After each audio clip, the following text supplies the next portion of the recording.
Hello, everybody. I'm Sweeney Gloria, and I will be hosting Talks' very important live stream today. I have an amazing panel of people who do nothing but give back to their community and support people in their community. And this episode is basically to connect you guys to charities, organizations, platforms that are Black-owned and forwarding our culture, basically. So we're just going to go straight in, and I'm going to speak to Nana. Hey, Nana. Let me unmute myself. How are you doing? You okay? How are you doing? Thank you so much for joining us. We really appreciate it. Mm-hmm. So you are obviously here to represent Access UK. When we say we want to connect our audience to people like yourself, we mean it, and which is why we're so happy that you're on with us today. Now, can you just give us a brief introduction of who you are before we start talking about Access?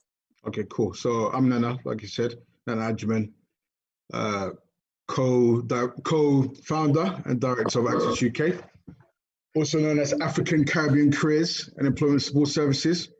So the clue is in the name, obviously, in the name. So what we do is in the name. That's it, really. So set up as a social enterprise and charity, and we've been operating since 2013. Right. Yeah. And I just want to ask, can we have the build up to what the catalyst was to say, okay, we need an Access, we need this kind of thing going? What was that? How did it start? It started because of Tottenham riots. Okay. Or uprisings, as some people will call it, depending on what part of the fence you stand on. But the inspiration for Access started from that. So what happened was, at the time, I was working for a company called Ingeus. That Ingeus helped long-term unemployed people back into work. It's a private firm that works in the third sector. So I was commissioned to do some work on the causes of the riots. Obviously, we know what sparked it in terms of Duggan, but there was underlying stuff, the poverty, the unemployment rates, and so forth. So when we've done research, we found out at the time that 1 in 2 young people that were Black between the ages of 18 and 24 are unemployed in the UK. Doesn't matter where you are, whether you're in Birmingham, Manchester, London, it's across the board. Some places it's even higher. So we knew that, being part of the system, I knew that it was not structured to deal with the issues that black youth face in terms of finding employment, in terms of anything. Do you know what I mean? So the system was not structured in that way. So on the business level, there was a gap in the market to provide that service. And obviously on the level, I had a lot of friends in North London at the time, and still do, North and East London. I went to school in North London, and I'm from Northwest London. So I had a lot of affiliation with the issue at the time. So it was basically a set of circumstances that came together to kind of lead to us setting up Access at the time. So that's it. Okay, so let's talk about your personal journey to that then, because you've obviously hinted at you relating to that problem. Yeah. Being a Black man in the UK, maneuvering in the UK. That's it. So just talk a bit about that, how that led you to want to do this kind of work. Well, I've always been into the whole issue, the whole focus on our community. I've always been into Black history. I'm a man. I've got some people that don't really know I've got a checkered past on the street thing anyway. But I've never really spoke about it. I've always kind of based my work on what I actually done professionally, which is helping people work and all these things. So a lot of people rely on their street narratives to kind of authenticate who they are. People that know me, they know my history. But on a professional level, I had a long history of obviously providing services for youth engagement, I worked as like an employment advisor for many years. So that was like kind of my background to kind of moving into setting up Access myself. And obviously, like I said, I had a personal and vested interest in doing it. Not only did I know, Mark and his immediate friends, but I also knew a lot of people within Tottenham. That's the area, because like I said, I went to school in Archway. A lot of my friends are from East London. A lot of my friends are from North London. So all those ingredients came together for us to start Access UK. And when I started it, I actually invested my own money into it because I knew there wasn't going to be a flurry of people that were going to just drop me bucket loads of money. Black people. Right. So at that time, it was a time of the credit crunch. So I tried to do a few maneuvers, didn't happen, and then I ended up, selling one of my properties, investing some of the money, the proceeds, into set up Access. Now, it's just to sum up what Access is, a careers and employability service that's aimed at young Black people. Right. We provide a very, very tailored and bespoke solution for young Blacks that you're not going to get from a job centre or, Princess Trust or anywhere else. So we have very, very, very tailored solutions for young Black people. For example, if a graduate came into our service and we know that Black graduates are 2 or 3 times more likely to be unemployed than a white graduate, we've got links, for example, with corporates in this country and abroad who are looking for that Black talent. Do you know what I mean? So we plug them in together. Conversely, it might be somebody who's got criminal convictions, might be somebody who's in a gang. Again, we've got solutions for those people. So basically, it's a one-stop shop for young Black people, no matter who you are, whether you're a graduate or somebody with no qualifications, are just looking for a pathway to get into. Nana, would you say that you find differences in employment for young Black women and young Black men? You mean in terms of the rate? In terms of the rates? Yes. Statistically, Black women do slightly better than Black men. Statistically. So I'm just sort of asking to see whether you and Access differentiate almost between Black women and Black men in the way you help them. Not necessarily. We treat everybody as an individual. Right. Versus the system it's got a one-size-fits-all model. Right? If you walk into a job center, right, with somebody who's white, of your same age, right, that system is going to assume that you're operating on an even playing field. But we know statistically that's not the case. Right. You see what I'm going to say? If you go to a job center, say, you know what, some guy over there, Nana said to me that I'm 3 times more likely to be unemployed than the lady next to me, they look at you that you're insane.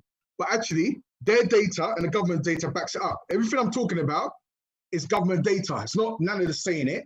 Right. It's government data. And the government data says the same thing, that there is inbuilt systematic or systemic racism and discrimination within the system.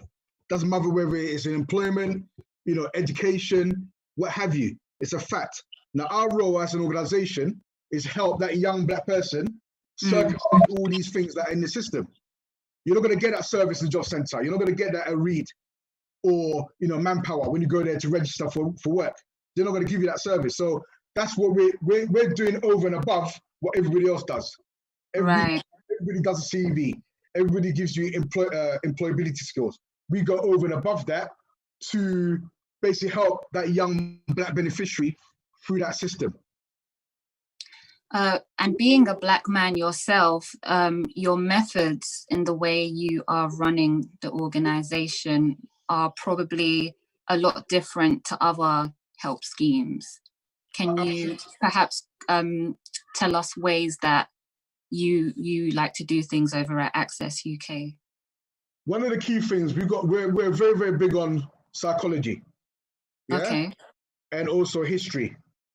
So even though we're a career service as a whole, running alongside our career services is services that address the root cause of a lot of the issues that we have in our community.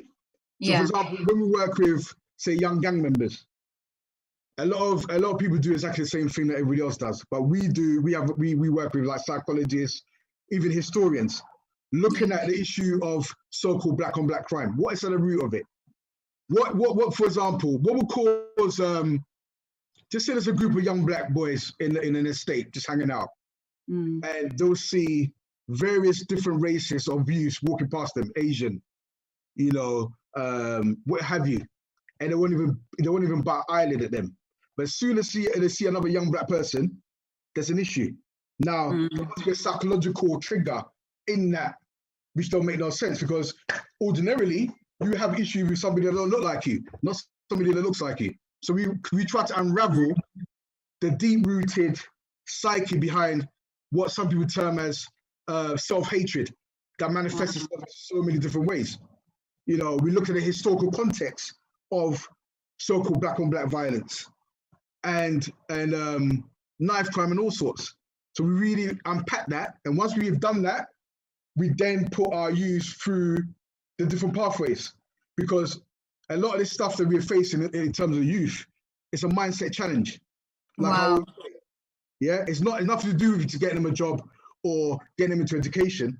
That's the least. That's nothing to us. That's simple.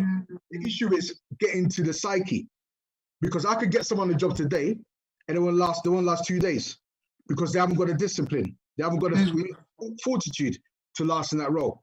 So we really look at what's going to make somebody that's earning 200 quid, say an hour on the streets, make the transition from there to work in Sports Direct for £10 an hour.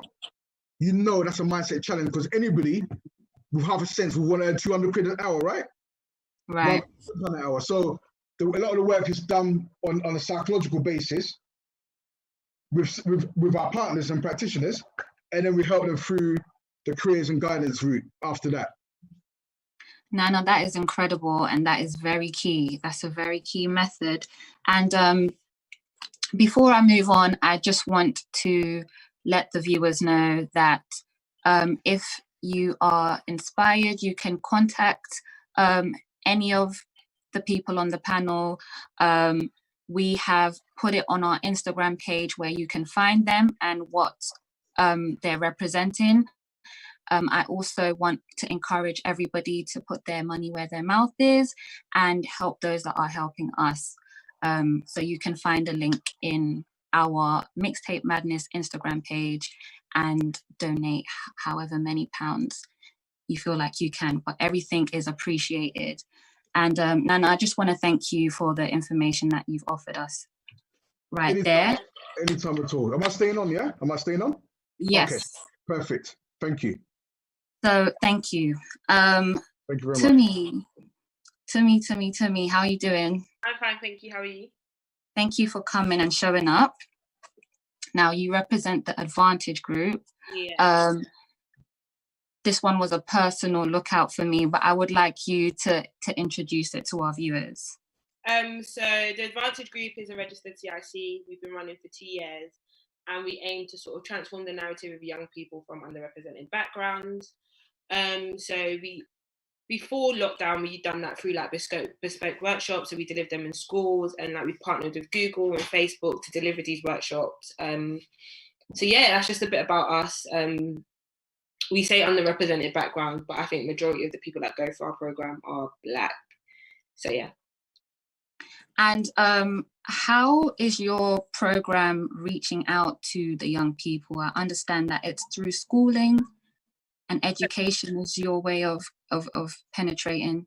I wouldn't say so. We don't focus on academia. We don't focus on education. We just want young people that go through our program to realize that they have the potential to do whatever they want. It doesn't matter where or what you're from or who you are. You can just achieve good things regardless. So we starting off, we did focus on academia, and like me and my co-founder Alvin, we're not like the smart. Well, I'm smart, but we don't like education. So we're not going to come and sit and feed them something that we don't necessarily. Right. We're not necessarily good at. It just doesn't make any sense. But I know I'm good at. I know if I want something, I can get it, and I want everyone to feel like that. If you want something, essentially, you can get it. Wow.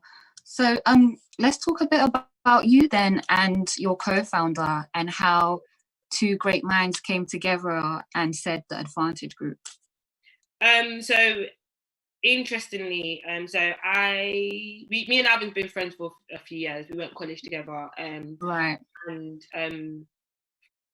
during like university, I lost someone to cancer, and I decided to take a gap year. And during that gap year, Wow. when it sort of happened, so I actually wanted to start a cancer charity, and he wanted to birth the Advantage Group. Wow. I feel like I started the cancer charity just to keep the person's name alive. It wasn't really to like give back. And then once I started to see the importance of helping people around you and that I was actually pretty good at it, we sort of just sat there and built the Advantage Group. The other side of the story is that like when you go to places, they use the word like BAME and disadvantage. And I don't know about you guys, but I've never really seen myself a disadvantage. You get it? Like, right. you get it? I can buy what I want. I can buy what I want. I can enjoy my life. Like I've never really felt as a disadvantage. But when you go to all these right. corporations, they run these programs, and it's like you're disadvantaged, and we just didn't want our young people to feel so early on in their lives that they're being labelled as a disadvantage because they're not, essentially. So yeah, that's. And so you switched it up with the name. Essentially, and it's like. And you kept Advantage. Essentially, you come to our program and you're actually at an advantage. You're not disadvantaged. That is great. So you're tackling it with empowerment. Essentially, yeah. I want to say it's interesting because we do a lot of things. So we focus on like delivering workshops. Recently we've been pushing more to like storytelling, so allowing our young people to tell their stories a bit more and allow them to educate the older generation more than us always educating them, because I feel like some of the things I have learned always come best from young people. Like they're so bright, they have the best ideas, they provide solutions to problems that adults tend to have because that's who adults want as their market. So I feel like we've been pushing more into storytelling, but I guess empowerment fits in as well. Yeah. You said you don't want them to feel like they're so disadvantaged so early on. And I was actually going to ask about what makes you feel like you want to target the youth in the secondary school age range. So we start quite early in comparison to other like organizations, and the only reason why we do that is because those are like your pivotal years. So while secondary school, especially depending on where you grow up, like it's sort of structured that most people you're around are like Black, and then you go on further in your life and you're put in a space that you are not essentially used to. And we didn't want them to get to that stage and be confused. We also didn't want them to feel like the education's like, I feel like when you grow up in a predominantly Black area, and you don't go to like private school and stuff like that, the education is not always the best. So we're not going to sit here and act like we get the best education. You might have great teachers, but the amount of funding that goes into schools, it doesn't provide, essentially, if you're from a low income background, the best education possible. So it's how do you earlier on give them the skills and the confidence they need, that regardless of where they end up or whatever path they decide to take, they believe in themselves before they require anyone else to believe in them. And would you say that youth that are aware of the Advantage Group are quite enthusiastic about the workshops and coming and getting involved with you? No, it doesn't start like that. So okay. No. Like I think it's, so me and my co-founder, and to be fair, like we have a group of mentors as well, but we use young people. So like I'm young, I like a party, but that makes me relatable for them. Do you get it? They can come, we can talk, we can banter, but I can also teach you and you're going to listen to me. So like what we realized is that when we first started off, we were getting older students that had older siblings that can guide them, that had people looking out for them, that already knew what they wanted to do. And we didn't want it to be like that, because like I grew up in Peckham, my co-founder grew up in Hackney. Like I've seen, like I wasn't always this like, I don't want to say poster girl, but I wasn't always this girl that was like, that could come and talk about this to you, because that's not me. Like it's not. Right. But when we done the school tour, we done it across East London and South London. Wow. So we went to 10 schools, and that allowed us to pick the students that don't necessarily have the big siblings that can guide them, but are still overlooked, or don't know where to find programs like this because it's not on their school program, it's not on their curriculum. And that's the type of students we want. Like we want the student that people label as bad, but they're not. They're not represented. No one's giving them the attention that they need.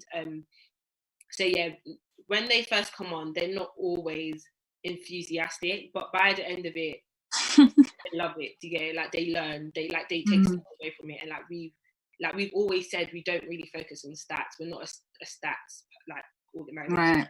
We focus on stories. Like as long as we can take you through our program and you take something from it, or you gain something, or an opportunity comes out of it, that's enough for us. Like we're not going to sit there and think, okay, how many people get a job because they've done tag? Because we that's not what we run off, if that makes sense. Like that's not us. Yeah. Tamia, I want to ask you, because the Advantage Group is Black owned, we can talk about which direction you would like to take that in. But I also want to find out how, as a Black owned platform, you've been able to navigate in the wider scene of youth work and charitable work. I want to say it's difficult, but yeah, I want to say it's difficult because a lot of the people that we do draw on are our friends. You get, like, they know us. I feel like sometimes we've had like bad experiences where people have promised us stuff and then last minute they pull out. That's because we always go head on building relationships first. And to some people it's contractual. They just want whatever they can, like whatever like tick they get, like golden sticker. Okay, I've helped Black people. So it can be difficult because I feel like you need to pick your I don't want to say white, but you need to pick your white counterparts wisely. Like you can't you can't sort of take every shiny thing that comes your way, and it is traumatic. Like someone pulling, like someone offering money and pulling out last minute. Like you've promised all these young people something and you can't deliver it. So I guess it is difficult, but we found a way to make it work. Like growing up, I had a bunch of like 5 Black SLTs, so senior leader teachers, and women, all women, and like I know I'm very close to them, so I can call on them and say, you know, I want to deliver a workshop in your school, and they're gonna allow us to come. I feel like sometimes, because me and Alvin are still young, we're still navigating. It's only been 2 years, and some people have been doing this for ages. So some people don't. I won't say they don't always necessarily take us seriously, but it's like we're still learning on the way. So like sometimes we never know if we're giving too much to organisations or if we're not. We don't want to feel like we're doing what we do for free, because it's not about us at the end of the day. It's about young people, if that makes sense. So yeah, I guess it's difficult to navigate, but it's always rewarding when you're with the young people, if that makes sense. Like, I love that willpower. Talk about some of the things you're offering during the quarantine period. Your Instagram has been quite active, so talk about some of those things. So we obviously, like you said, we normally do this face-to-face with young people, and like I feel like a lot of people, like before Black Lives Matter, even with COVID, no one was really tackling the fact that young people are just at home doing absolutely nothing, if that makes sense. Right. They're just not doing anything. Like they most of their parents won't let them out, so they can't interact with the outside world. Or some of them are in confined spaces, like 5 people in a 2-bedroom house, and no one was tackling that issue. Like some people go to school as their safe space. So we wanted to offer them something different. So we set challenges for them. We sent art kits to their houses. We got them involved in some of our competitions. And then we done a live stream with some of our mentors and people that we look up to that can sort of give guidance. And we actually done a live stream with one of our young people who owns a fashion brand called Hustled Hard. So you guys check it out. But moving forward, we're obviously, they're still not in school, and that's our main priority. Before, even if the world opens up, our young people are still our priority. So moving forward, we're gonna we actually have a short film coming out, which we were shot yesterday, and it's based off what young people think community means to them. Yeah, we're trying to use our platform more to share our young people and what they're doing, so that they feel like they have stuff to do, but also, like I said, so people can learn from them as well. Tamisha, thank you so much for talking to us and letting us know more about the Advantage Group. I'm going to move on to my next set of guests, but I will can you reiterate where everybody can come and find you and support and donate and whatever? So you can find us on Instagram and Twitter, the Advantage Group. So it's the Advantage Group GRP. And we have a donate link in our bio as well that you can donate to. Yeah. Thank you so much, guys. I hope you do follow up with what Tami just said. Please do pay them a visit, see what's going on with them, what they're offering. The same with Nana. You can type in Access UK on Google and everything will come up there. The next great person we'll be speaking to is Emmanuel. Hi. How you doing? You all right? I'm great. Are you feeling settled? Yes, feeling very settled, thank you. Great. Please just introduce yourself and tell us who you're representing or what you're representing. Yeah, so my name is Emmanuel. I go by the name Manny, Emmanuel Awayedu, and I'm representing the Reach Out Project. So can you just give us a brief intro on the Reach Out Project, how it began or how you started with the Reach Out Project, and just let us know. No problem. So the Reach Out Project essentially is it's a mentoring program for young Black boys who are disengaged from school, but are also vulnerable to being groomed by gangs. And so the Reach Out Project now is in its third year. It started in 2017. How it started, actually, the co-founders, who are my colleagues, co-directors with me, they actually attended a Stormzy concert a number of years ago. And when they went to the concert, they realized that the crowd wasn't a true representation of where Stormzy was raised and also the young people that were standing outside were young Black boys who didn't have access into that concert. So that's kind of where the vision was birthed. They realized at that moment that, you know, our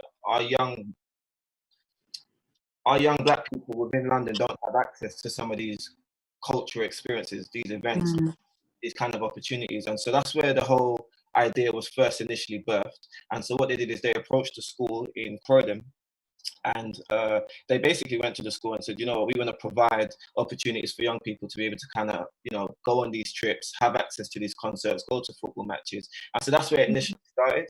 And then it kind of just organically, it just grew into a mentoring program. It wasn't essentially the plan behind it, but that's what ended up happening. The young people saw people that looked like them, that cared about them. And so naturally a relationship developed between Lillian, Michaela, and the students. And so what then happened after that was the mentoring program developed within the school. And then long story short, how I got involved in particular is I'm a primary school teacher. And so I used to advise them on just, you know, how you write a proposal, what kind of language needs to be used when you're talking to the head teachers, for example, what kind of things could you do on that side. And so in 2018, I officially joined the Reach Out Project, and in 2019 we became officially a community interest company, and then so we've been present ever since 2017, working in Croydon in a school called Lanfranc. Great. I want to give a shout out to the whole team at the Reach Out Project. I think what you're doing is incredible. I think for me personally, I am the second eldest in my family, and I have two younger brothers who are at pivotal stages of their life. One just started college and one just started secondary school.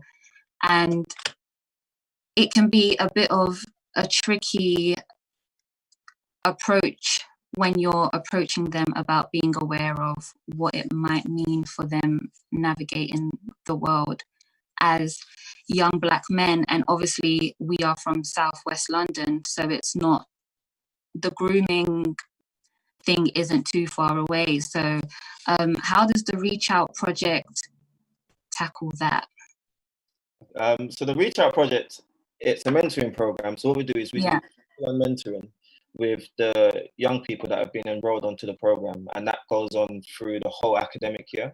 So they have one-to-one mentoring with one of our members or one of the volunteers, and then we also then do group sessions. So so one Saturday every month, we'll meet with all of the students as a group, and then what will happen is we'll then deliver a session or a workshop that's relevant to the young people that we have. So, for example, we might explore concepts of manhood, for example, masculinity, self-identity, self-care. We touch on a lot of these things. We deliver workshops maybe on life skills, relevant practical stuff. So we kind of give them these skills and these tools through the mentoring side. But then another part of what we do is we work and collaborate with organizations so that they're able to provide workshops and work experience. So we've worked alongside Facebook, HSBC, KPMG, ITV. And so what naturally happens is when these young people go there for work experience, they then meet people who then say, you know what, you have a fantastic skill, or you are a lad, or you have so much potential. Is it possible for you to come back here when you turn 16? And so that kind of happened naturally. And so we kind of see that as a massive part of what we do, bridging the gap between young Black people who are, we're not disadvantaged like Tommy was saying, but young Black people who don't have the same opportunities, you're kind of bridging that gap so that they've now got access to the working world and to these opportunities. And so the last thing that we do is we also provide cultural experiences, like I said, which is just another fancy way of saying, we take them on trips to football matches, to concerts. We take them to things like the Ends Festival. Shout out Whitney, who threw that last year and invited our boys. So we kind of have a range of different ways in which we provide support and empower the young people that work with us. And so we hope through that and through the relationship that we build with them, through the mentoring, that we can help them navigate through education, but also through life after school. I think that's big. And what do you think it does for the young men when you take them out of their familiar surroundings and take them out to the cultural experiences, or take them out where they can hear someone say, hey, you have a skill we believe in, we'd like you to come back? I think first and foremost, it broadens their horizon. I think they're not used to seeing what the working world looks like. So I think when they go into places, the best example I can think of is I took a group of our students to ITV a number of months ago.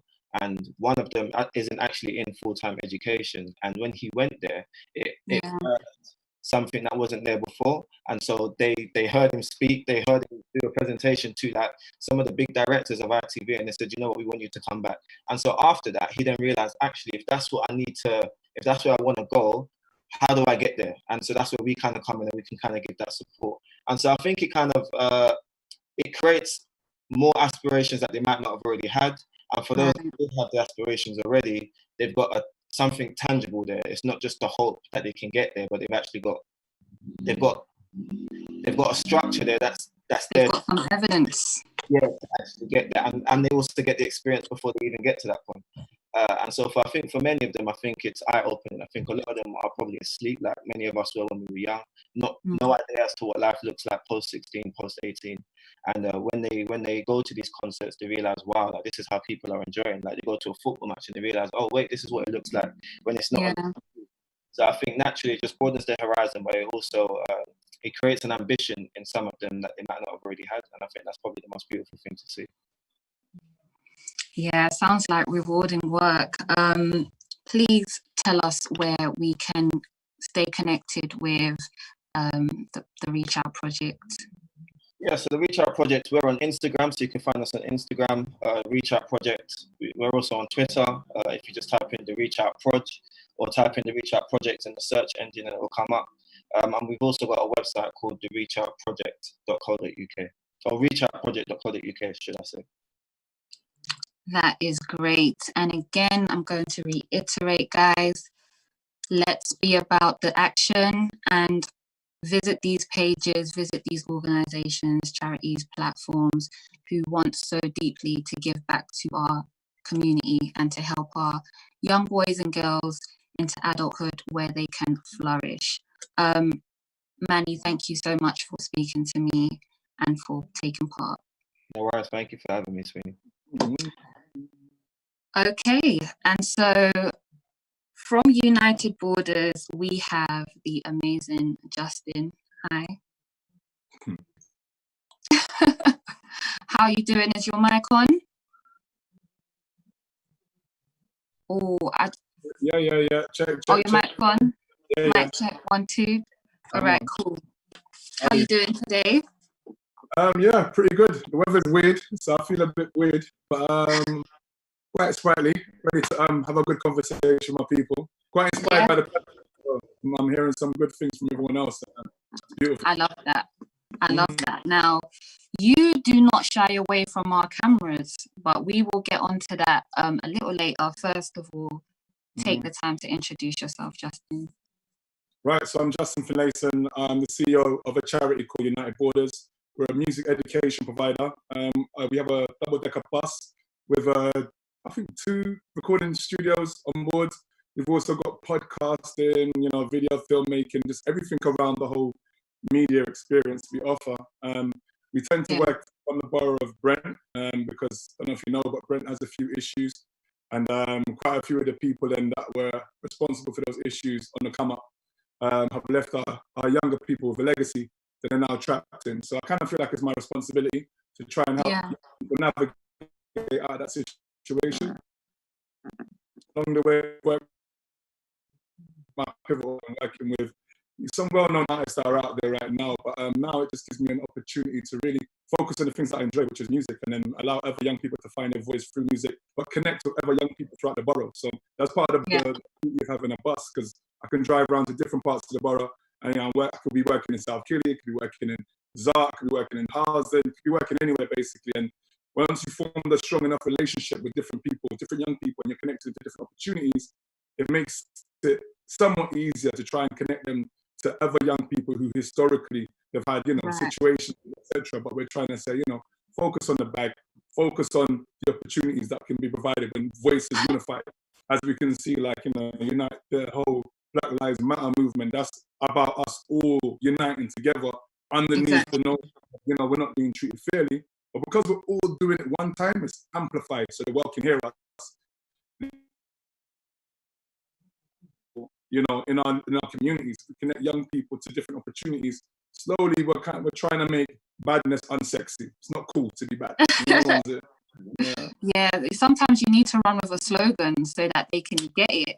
But you are a very hands-on frontline. That's kind of the nature of your work. So let's talk about yourself and your journey and why that's your nature, to be so frontline with everything. You said you drive around. Yeah. Well, I think for myself, I've grown up as that person who's kind of well known in my neighborhood from Church Road. We've always kind of been well known. We've always been into music. We've always been throwing block parties before this trending one that happened the other day. We've been active from earlier. Music's been a center point of how we kind of cooperate and how we reason around here. But growing up throughout the 90s and seeing the drugs and all the rest of it that was flooded into the areas and communities I grew up in. So, I grew up in Stonebridge. I grew up in Kilburn, and I've seen all these communities just be decimated and turn into friends, now foes, innit, and turn on each other, that kind of situation. So seeing so many of my friends being locked up, etc. Then I got a job in Feltham as a prison officer, mainly because I was around here. I'm always chatting to the youth the minute, like, yo, what you doing with yourself? What's going on? I'm trying to connect them to different things. The man was saying, if you was in Feltham, and we were there, the ones there, you'll get through to us more. So I said, say nothing. Went for the job in Feltham. They denied me the first time round. After I'd done everything, everything, they denied me the position. I'm like, right, because they vet your parents, innit? So then I said, you know what? I didn't even want a job at first, but because of that, I said, nah, I need to get back into this environment. I don't know who they're denying. So I've applied a second time. I swear to you, if you're going to deny me because you're vetting my parents, do it from the application. Don't even give me the job. And then, so I got through, had the interview, and I think Feltham, for me, was that turning point because, my sons at that point were probably like 10 and 9. And then going into the environment of Feltham and working as an officer and seeing so many of our youth, the ones there, it was like a giant-sized play center, and 90% of the occupants were young Black children. The ones there, and that just struck me for six. It took me like the first 6 months to even get used to the whole new culture. Because, you know, I'm a big man. My youth them is just like, yo, do this, do that. This is the first time I had to reason with young people and find out, hold on a minute, why are you not carrying out certain things? Why is things the way it is? How are you not stabbing up each other indiscriminately? Like, what I want? So that was my first like reintroduction into what we left our young people with. And like myself, you know, being from the 90s and that, nobody was far away from madness. We were just immersed in it for a period of time. But then to evolve as a person, you move away from that lifestyle, you know, and you come back and you reason with your people to try and get them to see that this is a trap. This isn't what it is. You know what I mean? Let's move away from this situation. So I moved away from the hood, moved away from certain things altogether. So going back to Feltham and seeing firsthand the impact of that 10-year hiatus and what is left are young people, it just meant to me that I said, you know what, I got to work overtime. Like, I literally have to work overtime. So whilst I was in Feltham, I started to introduce different programs. And one of the programs I introduced was a Rottle scheme with my friend Jason Roberts. That weren't the Rottle scheme, that was in prison, but they had a Rottle scheme, which is basically early release for enhanced prisoners who are on the way coming back out, but they've worked really well in prison. So my friend Jason Roberts plays for Blackburn Rovers at the time. We grew up together, besties since age 5. He's from Stonebridge, I'm from Church Road, that kind of situation. So we've always wanted to work on things together. But, you know, Premier League football takes its toll. He was doing what he does. So I just said to him, look, come and chat to the youth them and share your journey. Make them understand that on the roads in Stonebridge, you've seen what they're seeing, but you pursued your passion in it. So we've done a few pursuit of passion talks in Feltham, went down really well.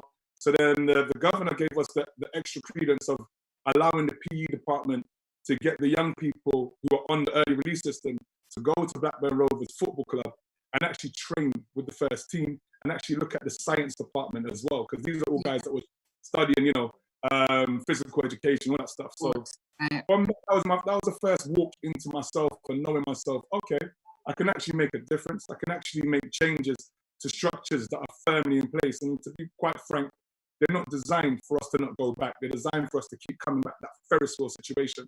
So that was the first kind of inkling for me that I could actually make an impact, a tangible impact in our community. Wow, that's a lot that you've got done early on. Now, I just want to talk about your methods of finding solutions versus the government.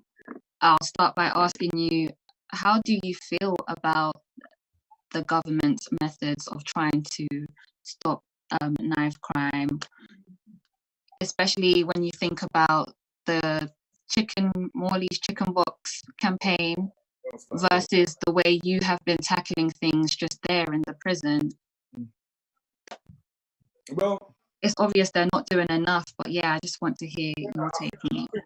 We've always had a neglected underclass in this country. A lot of the time it was the poor white working class, you know, and if you look at early gangsters in this country, the Crays, the Richardsons, etc., you know, these are poor white guys in East London, you know, right. And they pretty much had to do what they had to do to rise up and become what they become. But as you can see, their history is spoken about differently. They're given the space to actually talk about or being glorified in a certain way. You know, they came from the tough brothers, but they made something out of themselves, that kind of thing. Yeah. With us, we can't even afford to act like we have the same opportunities, even in criminality, you know. And I keep telling them, specifically, if you're white and you're a criminal, move into a black neighborhood. Nobody will look at you. We're 9 times more likely to be stopped and searched than you. So move to a black neighborhood. Even if your black neighbor's into dentistry, you're cool. We'll take all the stop and searches for you, and you can go about your criminality unabated. So it's just one of them ones where, if I look at it, the government's response to some of the things that are there is a small response. But the government, for me, hasn't done enough. It hasn't done enough to address when young people are in school and need extra support to stay in school. You know, early intervention. These are all things that are just coming about now because they're looking at school. Right. Suggestions that have been on the table for a long time from practitioners, you know. Most of the people that are in this field that actually want to spend their time, their endeavors, their energy in this field, servicing our young people, ask them how they get their money. Ask them how much hoops they have to go through just to get short intermittent funding. We've got to go through a hell of a lot. And this is for something that we actually care about. Yet still, young people are going into the school system and already know that the schools are kind of geared against them in a sense where they're not being reflected in curriculum. They're always spoken about in a low fashion when you're talking about history and certain things. So we've got to do extracurricular activities outside of school to bring our young people up to speed with actually who they are.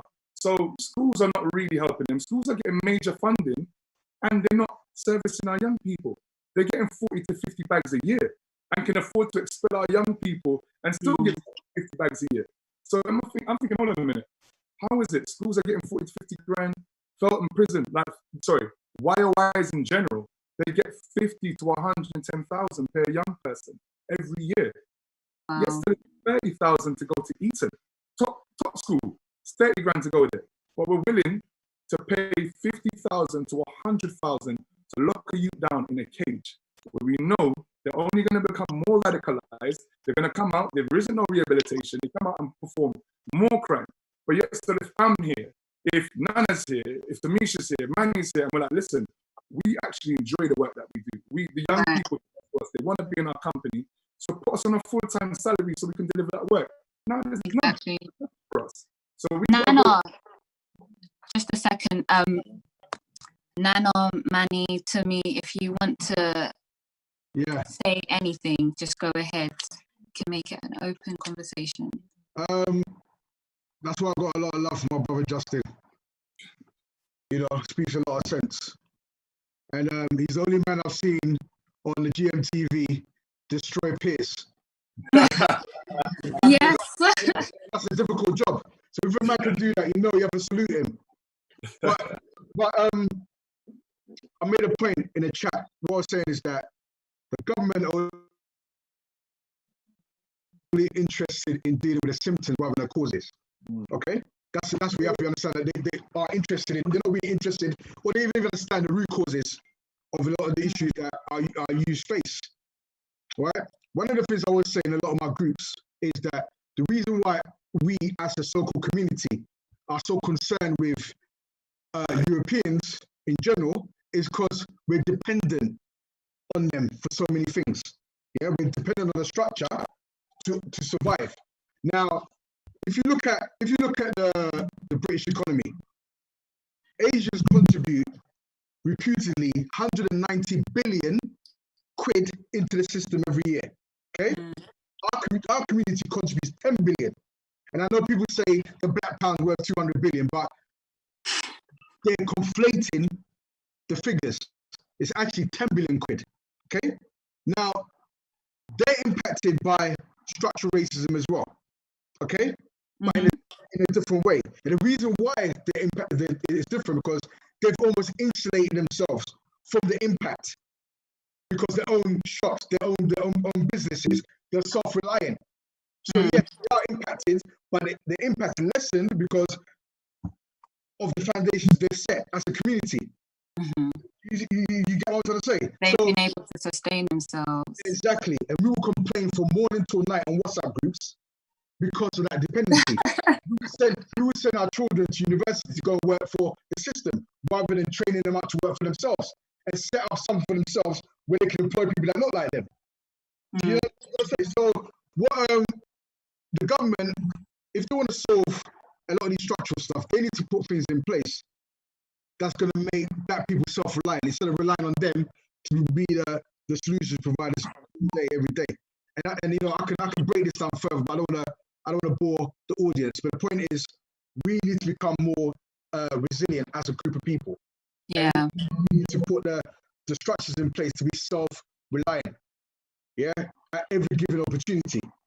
You have to understand, if you look at America, right, they talk about Black Wall Street.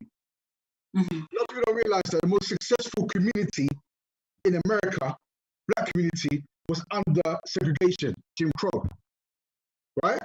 This is when there was blatant, extreme, overt racism everywhere. Right. But they were the most successful. You have to ask yourself why. Because blacks had no choice but to work together. Right? So through this whole illusion of inclusion, people thought they made it. They could get a job in a corporate. They could send their kids to Oxford and Cambridge. You know, so they think that's a measure of success. But you can't beat structural racism as an individual.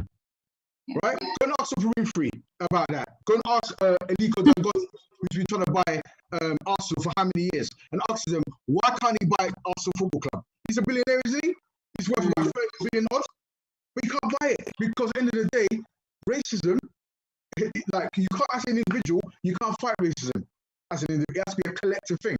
So that's why we as a community need to come together in order to become more resilient against all these other external forces. So I don't know what anybody else wants to add to that. No, yeah, I couldn't agree more. And we'll just hear from Manny right after, but I couldn't agree more. I think this is why such a point in the past year, I think, within the Black community, it's been such a point that we need ownership of our things. And now it's a trend to sort of buy Black and support Black businesses. So the awareness is there, and that's something that we can finally be thankful for. But Manny, go ahead and speak your mind. Yeah, I was just going to put my 2 pence in it. So, like I said, I'm a teacher and I'm also a Senko in the school. And the reason why I got into education in the first place is because for me, I wanted to change the narrative of young Black boys, particularly those that came from the background that I came from. I came from Newham, a very multicultural area, quite deprived, has its issues. And to be short, education failed me. The education system failed me. I experienced racism first in school. I was excluded from school as early as year 5 when I was living in quite a racist area, which was Bermondsey at the time. And so the school in itself had a lot of racial practices, a lot of racial policies. And so, you know, that experience was so traumatizing that my family then moved me to East London, to Newham. And I experienced the same thing by the time I got into year 10. I was excluded, and then eventually I was internally excluded. Long story short, I left school with only 4 ATC GCSEs.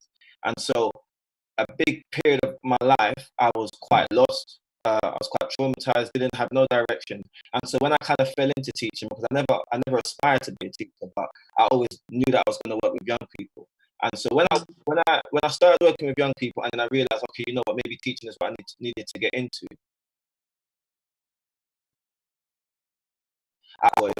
Young black children in general, but young Black boys to be different from the experience that I had, because it didn't make sense that I could go through school, fail, and I'm only quite fortunate that I didn't end up in the same places where many of my friends ended up as a result of being excluded. And so Nana was talking about something when he said structural racism, and I think it's important for people to realize that nothing is by accident. All of this is intentional. I saw a statistic recently that mentioned the numbers might be wrong, but it was something like roughly like 7% of the population go to private schools. And so when you look at that particular population, what kind of jobs do they end up with? Well, they are the MPs that run our country. They are the police commissioners. They are the judges. They're the CEOs of the academy trusts. And so what that tells you then is that the education that they're receiving in private school is very different from the education that we're receiving in our state schools. And so the curriculum, as my brother was mentioning earlier, Justin, it's intentional to create a working force to help build up the economy, but it's not there to help the individual thrive, in particular young Black people. And why do we know? Because a lot of people think that we victimize ourselves when we talk about Black people, but we're not. The statistics are there. I didn't make them up. Toomey didn't make it up. It's all there on the internet. They even have the cheek to report it every single year, and yet it's the same thing. Young Black boys are more likely to be excluded. Young Black boys have been the poorest attainers of all ethnic minority groups for decades. And then on top of that, we're also the most likely to be stopped and searched within our area. So all of this is intentional. And that's the reason why charity projects like ours struggle to get the money, because if they really wanted to do something about it, they would have put their money where their mouth is, not from us doing charity projects, but in the education system. And that's and so for me, because obviously I'm a teacher, I'm quite passionate about what can be done within the education system. And so the reason why the charity projects that I run with my colleagues is so important to us is because there's so many things that are happening within the school that our young Black people are having to face. They haven't got an outlet. They haven't got people that they can relate to. They don't have a safe space where they can share and talk about the experiences that they go through. And on top of that, they're then having to experience microaggressions every single day. You know, the typical stuff. You're being aggressive. Why are you talking like that? I don't want to hear what you have to say. Stand outside of the classroom before you even had the chance to come in. All these little things there, what they start to do is they start to create an identity within the young people. Because, like for instance, one of the mentees I asked recently, I asked him about the situation, about what's happening in the States and how it relates to us over here. And I said, why do you think we experience racism? And the first thing that came out of his mouth was, well, you know what? I think racism is bad, but sometimes, that the way that we behave as black people and sometimes the thing we wear, maybe if we changed our behavior a little bit. And I had to stop. I let him finish, and then I stopped him. I said, listen, there's no such thing as black on black crime. And there's no crime that's exclusive to only black people. The first thing he did is he started to identify himself as the aggressor. He's basically justifying that the acts that we have against us, it's our fault, and that's not the case at all. And so I think for me, my passion is to change the narrative. That's the thing I always go by. I try and do that within my practice in the school, but also what I realize is there's a gap within education, because things like work experience, for instance, it's not available to many schools. Again, there's a lack of black educators. We only make up a small percentage of teachers within the profession. I think it's like 3%. And even worse than that, the leaders of these schools, it's like 2% in the whole country. You get it? So we're talking about thousands of head teachers and very few of them. And it's even less when you start looking at CEOs of academy trusts and stuff like that. And so, as mentioned before, you can't be what you can't see. Right. So when you don't normalize role models like the people that we see in this group, when you don't see young black men who are just normal black men, they show compassion, they're kind, they raise other people up, they do their job and they do it well, they're professional and all of that. When they don't see all of that, I think for them, they start chasing what they do see, which is obviously, what they see on TV, the people in the neighborhood. And so for me, I'm quite passionate with what we're doing in that project to have positive role models, especially black men, because we need to get around. I think when black men don't take up their role in society, I think that's when you start seeing communities breaking down. And so I think the more leaders that we have and the more leaders that we create through the projects and stuff that we're doing, I think the better for the future of our young people. I think you said that perfectly. Nana, I'll let you go ahead and speak, but then to me, I would love to hear from you and ask you a couple questions as well. Is it my turn, yeah? Just go ahead, and then we're right on to me, because she has a pressing point. Oh, is it? Okay. No, I'm good. I mean, was there a specific question you was asking me? Yeah, I wanted to relate what Manny was saying to me, actually, just whilst we're on topic.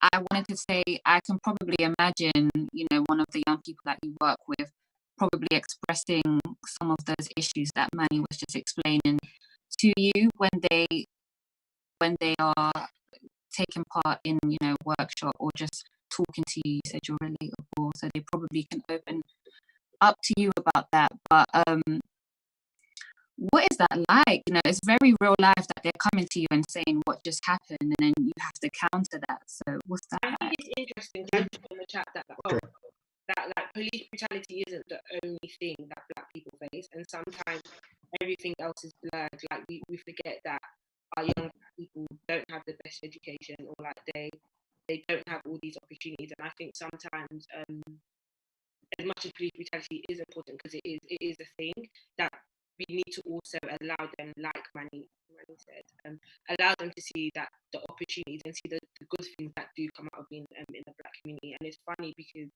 one time we went to a school, and it was actually my secondary school. And growing up in my secondary school, like I said, I had just 5 black strong SLT teachers, and like they were amazing. Like I absolutely still love them to this day. And I went back to my school, and like there's no black teachers left. Everyone's left basically. And I was doing this workshop with one of these young boys, and it was like, it's called 5 years later. So tell us where you want to be in 5 years. You write it on a piece of paper. And the only thing he wrote on the piece of paper was like, I want to be alive. I said, what? Wow. Like, yeah, I just want to be alive. Like, I just want to be alive. And I was like, okay, what else do you want? He said, no, I just want to be alive. Cool. I took him to the corner, and the first thing I said to him was like, okay, if you tell me what you want, then I'll make it possible. And then all of a sudden, all these dreams came out of nowhere. He no longer just wanted to be alive. Like it was more than just living. And I think when you don't have people that invest their time in you, that care for you, it's like yeah, I just want to live at this point. Like nothing else matters. Let me just stay alive. And I think that's what we do. We ensure that they, like, you might have your parents, but you spend the majority of your time in school. Like that's where you basically spend at least 8-9 hours of your day. And if they're people that are feeding all these words like or like putting you in isolation because you're not, your t-shirt's not tucked in or you're wearing the wrong bag, automatically they begin to criminalize you and make you seem Who's that? oh, they begin. Yeah. So your own experience. Thanks, son, man. You're not your mic. Yeah. And they begin to criminalize you and make you feel like you're this animal that can't behave. Like I remember one time in school, a teacher lined up all of the black girls and told us to wipe off our eyebrows. That's what, like, and if we didn't, we have to get sent home. And it's like you automatically believe that you're bad for doing something that's normal. And I just don't think that's the way it should be. And like, I always like point out, like when you're around predominantly black spaces, black people, black friends, and you go to, like, you might know white people, but until you're put into a white space as a young person, you don't understand that systematic racism is a real thing. Like you don't understand it's not just police brutality. You walk into a room and like there's just white people, and subconsciously you feel uncomfortable because they don't like you then. And I'm, like I said, I'm probably the youngest. I'm only 22, right? I've been in spaces like that. And for a young person that's never experienced police brutality, how do you let them know that, okay, cool, you might go to work one day and you might get asked, why is your hair different today? Or why do you feel like that? Or why do you get wrong? Or why are you so aggressive? I get labeled all the time. Or like, you're so aggressive. I'm not aggressive. I just talk like this. I just think it's important that we teach our young people that and I feel like it's important that we teach our young people that you are where you are because there's systems that are put in place to make sure that you don't achieve to your full potential. Once you do achieve to your full potential, make sure you leave the door open. Make sure you let more people come in so that we are put in place of seniority that we can then make the decision for ourselves. Like that I'm gonna hire black because I can. I don't care what others feel. So that or like I can be seen that. So for example, I worked at Google, right? And until I worked at Google, I feel like in my area it wasn't a norm. But when I done it, my co-founder done it. I've got people in the programs at Google. I've got young people work experience at Google. So until you see people in that space, you don't think it's a normal thing. And I think that's why it's important. As much as we focus on police brutality, we focus on everything else as well. And I think that's why like organisations like this exist. If I'm correct. Yeah, I just think it is so crazy how none of these experiences aren't common amongst us. Like pretty much everything everyone has said I can relate to. Goodness. Nana, you made a interesting statement about indoctrination and not education. So I'm going to let you expand on that. Let me just go back a step. You asked me a question earlier. You said that how do they feel? How do my young people feel when they talk to me? Right. Yeah. Right. They feel relieved because they're speaking to somebody that knows where they're coming from. They don't have to explain. It's relaxed. And they also they're not no fools. They know they can fool your spirit. They fool your energy. They don't have to do their research on you to know that, you know what, this guy knows what he's talking about, he's been there, done it, and now he's reached a position where he can impart his knowledge on us. Now you're not going to get through to every young person that walks through the door. That's a myth. But even if I can change one life or save one youth from going down the wrong path, that's success for me. You know? So in terms of that, that's one of the key benefits of coming to an Access UK if you're a young black person, is that all my staff know what barriers the beneficiaries face, and they also know how to deal with those barriers, and they're equipped to deal with it. So to me, I wish when I was that age I had an Access UK helping me, but Access UK didn't exist. So that's the way I look at it. It's like they're comfortable. They also know that we're professionals. You're not come and get some wishy-washy service from us. I ensure that, because remember, I came from the private sector into the first sector. So I've got a lot of private sector kind of way of thinking in terms of mixed with, obviously, community engagement. So I don't like people slacking or thinking that because they work for me, they can, play around. It's a serious issue, but it's serious with a heart, with affection and passion embedded. You know what I mean? Because for the last 7 years, I wake up practically 6 a.m. every day, and I'm on my job. Do you understand what I'm saying? I'm on my job, and like the brother said, Manny said earlier, because a lot of our organisations are relying on government grants, we have to change the whole model. A lot of people understand that 90% of the income that we get is from services that we deliver and get paid for. So it's almost like a commercial entity within that structure. Because if we didn't, we'd have been out of business a long time ago. The only difference is the service user that comes to us doesn't pay for it directly. It's the third party that pays for it.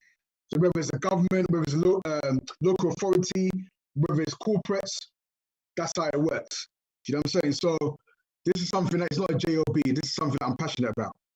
I would do it for free. If I was, I was in the financial position to do it for free, I'll do it for free. That's how much I love my role and what I do. Do you know what I mean? That's this part of my life. It's not just a job that you clock in at 9 and clock out at 5. It's bigger than that. So that's it. What's the question you just asked? I wanted you to expand on the statement you made, which was indoctrination and not education. And right before you start, I was just seeing that the audience has questions. If you could just make them pop up for me again, please, so that we can tackle those right after Nana speaks.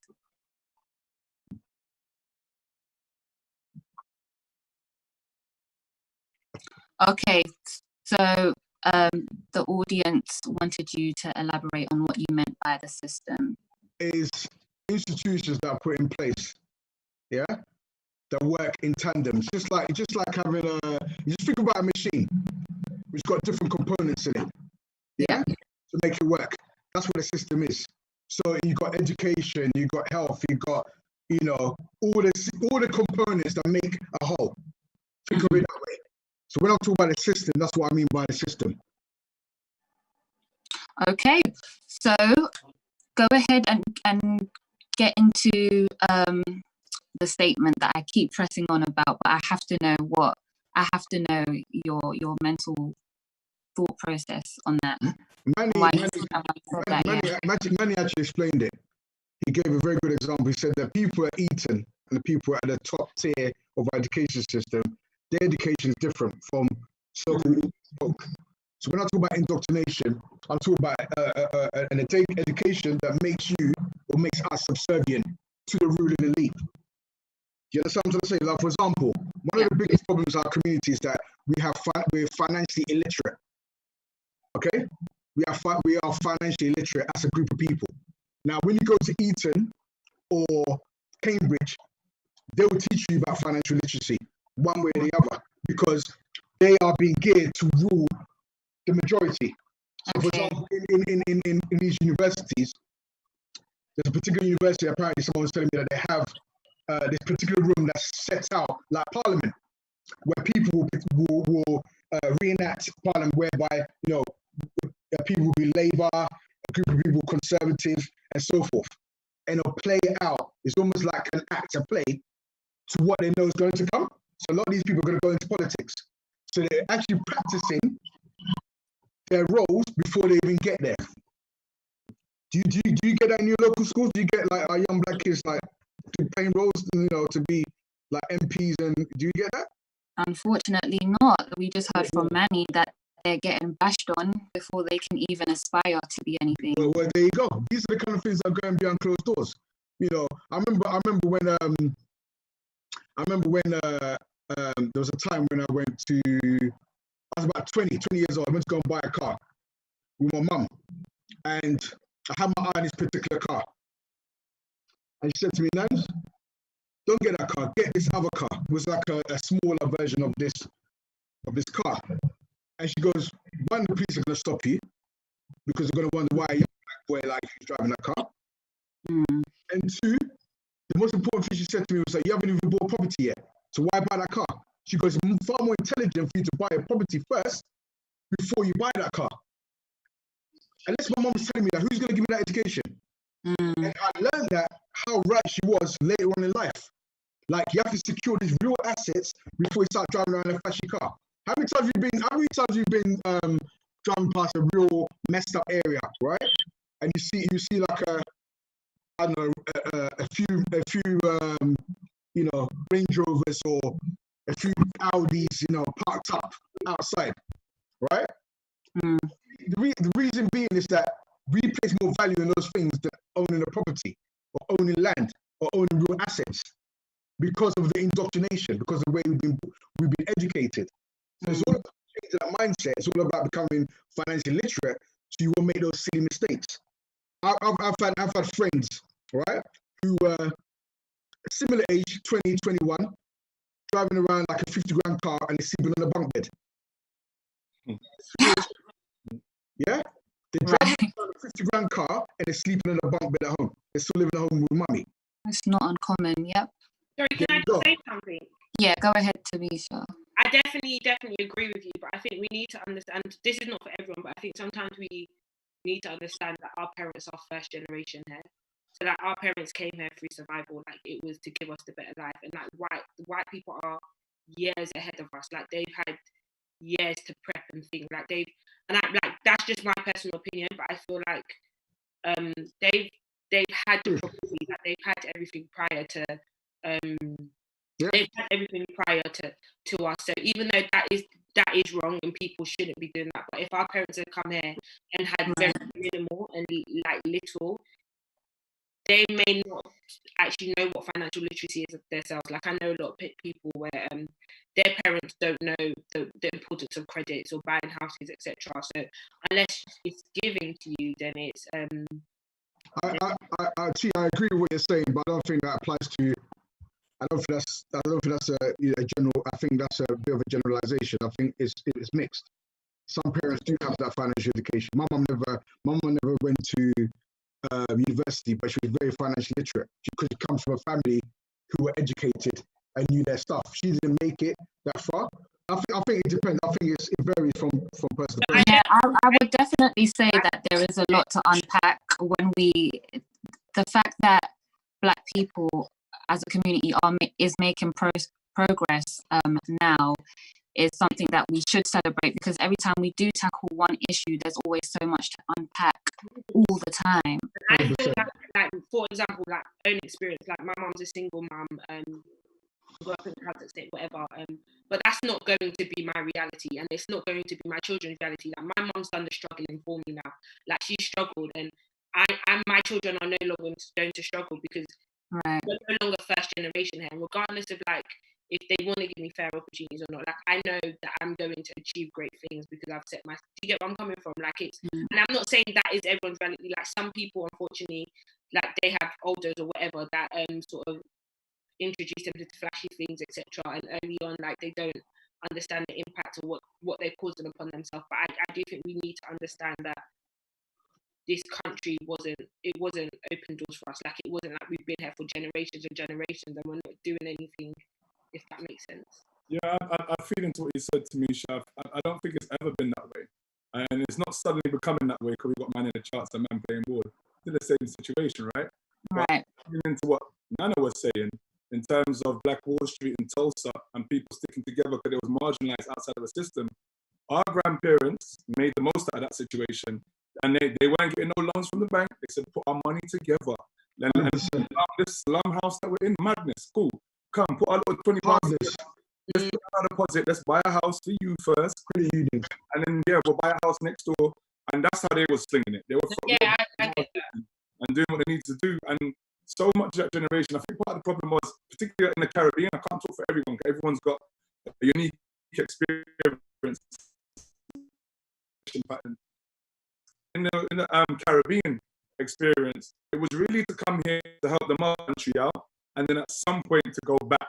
And between that dialogue, that experience, we kind of got lost a little bit, you know. And we're third generation, slightly lost, but feel like we're connected to a system, but the system don't care for us. So now we're having to realize, you know, we've had musicians throughout the ages.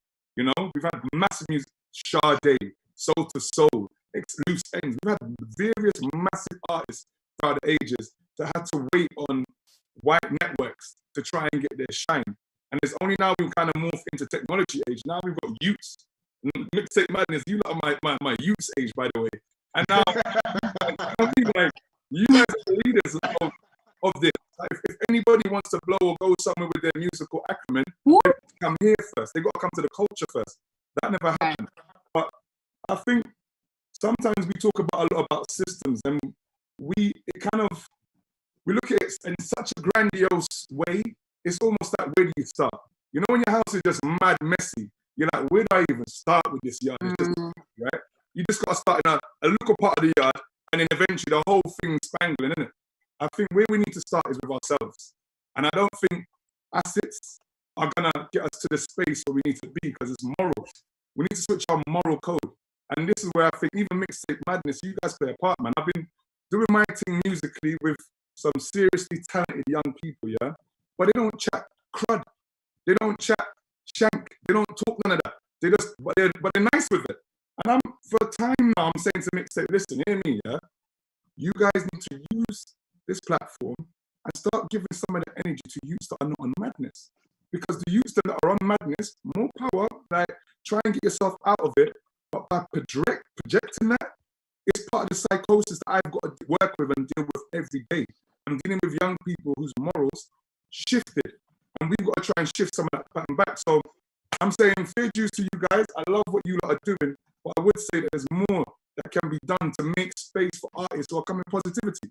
Right, and just to say, we're definitely aware of. You ain't got to be defensive right now. I'm not being defensive, but I'm just picking up the team one time because we have Talks, and it's such a big step for an urban music platform. Do you know what I'm saying? The people, we do try to show audiences in real life, listen, we're connecting you to these people, please listen to what they have to say, because at the end of the day, entertainment is entertainment, and we have a role to play in that, but we're taking the steps, which is what everyone should be doing. We are right now, and I appreciate the fact that you're saying, all right, guys, put some focus on people who are doing the work in the community. But I'm saying the same thing to Mixtape. If I've got kids who are positive and they're spitting constructively, give them the same line as Shanker Steve and the rest of them. Give them the same. Serious. Give them the same. I've got you here saying this. I will play this part of the show all over my networks, and I'm saying, you told me to bring them. I'm gonna bring them. Because I'm telling you, I'm from the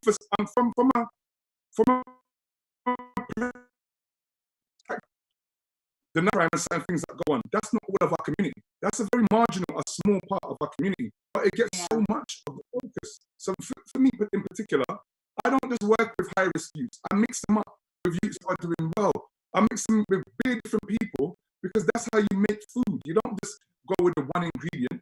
You can't give me a bag of youths who just don't want to be here and say, I'll make something like that. No. I'm going to work with other youths who are inspirational, other youths that are motivated, other youths that are punctual, that kind of thing. And then when you blend it in that way, you bring everyone, skill levels, you bring everyone up to a certain level. Now, there's no point me giving the tools to my young people. I'm making them make music videos. I'm making them do all sorts of things. When they come to our program, they know how we stay. So even if they're spitting crud, I say, look, do that one for you. Crud it up, that's for you. We don't even get involved in that. Now, when it comes to us and what we expect you to talk contextual. So if you're going to talk violence, contextualize it, because you're in a violent system. You're in a violent education system that's ready to spit you out and still get funding to you. You're in a violent area where there's no jobs, there's not enough access to opportunity. You're in a violent household. Let's talk about the household. Let's talk about the relationships that they're watching mum and dads go through. And then let's look at what young people who are sitting down watching crud or watching certain channels 24/7, are they getting the morality that they need to actually navigate through relationships? If I watch this channel all day and every man's on skep, that girl can do this, that girl can do that, what are we actually saying to black women in general? I'm seeing certain man who's got their little platform, got their little numbers up, having the time and the effort to disrespect black women, to actually go on your platform, and diss black women. And I'm saying, hold on a minute, why are the man they're making space for these guys? Why are we doing it? Because if my man was on some rating, If mine was on paedophilia, we'd bun him up. So how come we're not doing that now? Why has it become acceptable for certain guys to use their little platform and they've already got a bag of Karens and etc. That like, yeah, you know, black women are too this and too that.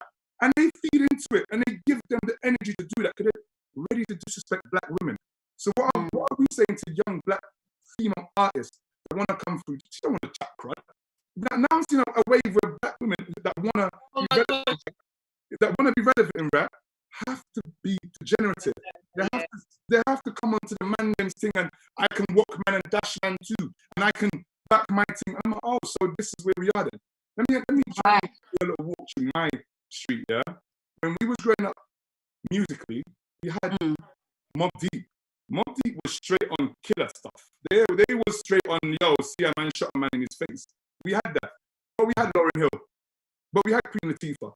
But we had Tribe Called Quest. But we had Wu-Tang. Right. There were so many variants to music and there's no discrimination. So I'm saying to you guys, I love what you're doing, but just know this, yeah? You are the purveyors of culture. And our culture isn't wrapped around street crime. That's not our culture. Our culture isn't wrapped around disrespecting black women. Because I'm saying to man, cool, let me drop a diss track about your mum then. How about that? You want to disrespect all these little young black girls because, yeah, they can do this. Cool. Let me drop a diss track about your mum and let you digest that. Man don't want to hear nothing about their mum because their mum's gods. So why is it all right to disrespect black women then? Because black women are having to deal with all the same things that man are dealing with. Then they have to deal with us as well. So I'm like, nah, man, I love it.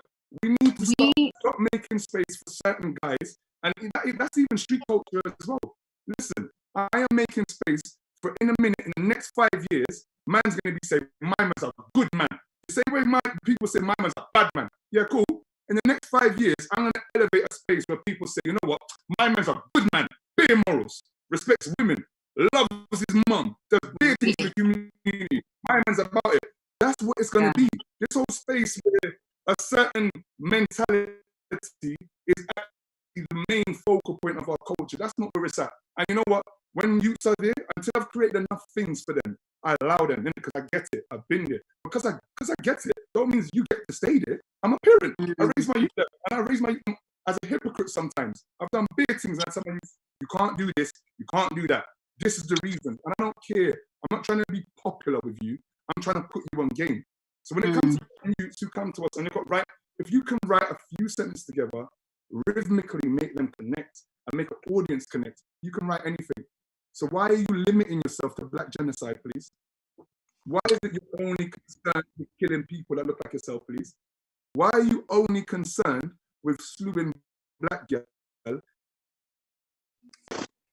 would defend your name, excuse my French, is black women? What makes you so comfortable to do that? When you've got an empty pad and music coming through, you could have easily wrote a song elevating women. You could have easily written a song about violence, but to contextualize it. You could have easily written a song of hope, and you're not no idiot for doing that, because the best people have done that.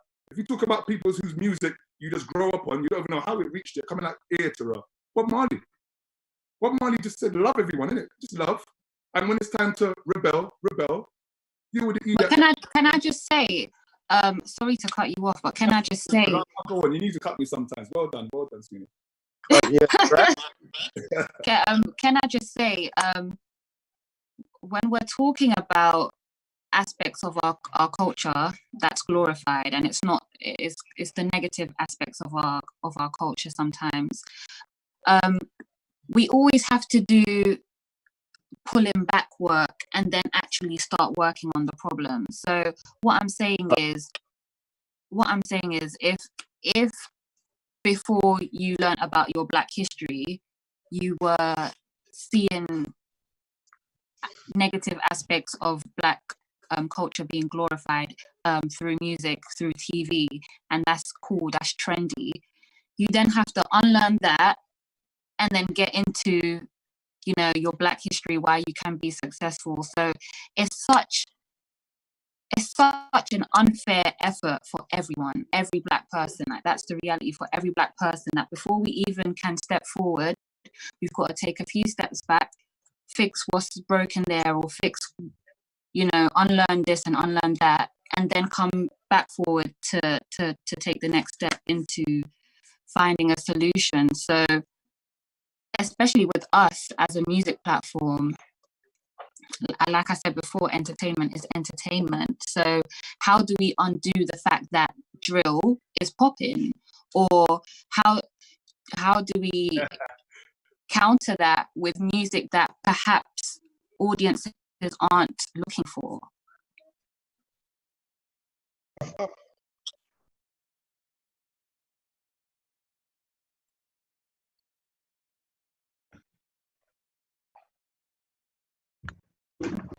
CEO.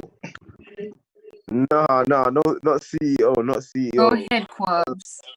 But yeah, no, first and foremost, I just want to thank all the speakers for coming down today, because there's definitely been some poignant nuggets that have been dropped. I've had the pleasure of seeing Nana at Access at work, and the young lady's story with regards to the charity work she's done in Hackney was very inspirational as well. And having lost people to cancer before, and seeing how she used that to inspire what she went on to accomplish was amazing.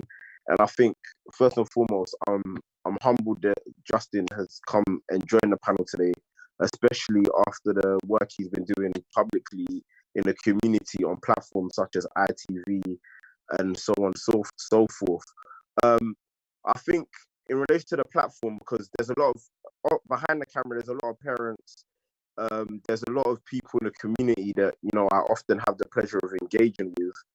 And as I say to them, like, there's gospel songs that we upload onto the channel, there's R&B songs we upload onto the channel. Like last year, we consciously made an effort to try and get more females or more young ladies onto Next Up, our freestyle platform, as it were. And we had more young ladies than, I guess, any other urban music UK freestyle platform last year. And the feedback from the consumers were extremely harsh, was derogatory, were unfair. And those are barometers that we cannot control for. And the reality of it is, the investment that goes into your average drill video tends to be far less than, I guess, the average investment for an R&B video or some of the other non-genre videos that we've seen. But yet, for some reason or another, if we're talking supply and demand, they seem to just have a far more engaged fan base that seems to, in some ways, shape or form, engage with the reality that they're going through. So I think there's definitely more than one way. There's more than one way to kind of engage and be active within the community. And for us, I guess the stance that we've taken on many occasions is to try and partner up with community groups offline. So, for example, we've done community work with the Forefront Project. We actively campaign on behalf of young artists in relation to YouTube. We're currently fighting legal situations in relation to the aggressive application of CBOs against young black males, as it were. And I feel, that's just kind of like more the stance that we're coming from. Of course, we can always do better, so we'll definitely take on board the feedback that Justin has provided. But I think we also need to just try to afford young people the opportunity to transition. And I say that because I've had the pleasure of just watching this UK urban music scene evolve over years. And when artists such as Gets or Wretch 32 first came onto my horizon, they were talking just as much crud as your day-to-day driller now. But now when they do music, they're talking about, you know, empowering black women. They're talking on more conscious subject matter. Do you know what I mean? For me personally, I'm married to a black woman. Do you know what I mean? So the points that you're raising are definitely points that are communicated with artists, but we have to allow artists an opportunity to transition. We have to remember where we were as teenagers and where we are now, and we have to allow for that growth. And I feel that, yes, there's a way to do that by taking a preaching approach, but there's also a way of doing that in terms of just engaging with them and providing them with avenues to kind of empower themselves and empower those around them. Because whether we see it or not, one of the key issues in our community is economics and our ability to economically empower ourselves. And whether we like it or not, these young people have found legitimate ways of economically empowering themselves. Do you know what I mean? As opposed to slinging food on the block, as opposed to getting drawn out here, there, and everywhere. I've worked with artists where they've employed their friend as their manager. They get their next friend as part of their legal team. Someone they went to school with comes on board as their accountant. That's economic empowerment, whether we like it or not. And it's our job to try and encourage and facilitate transferable skills. But we don't need to articulate everything we're doing in front of the camera.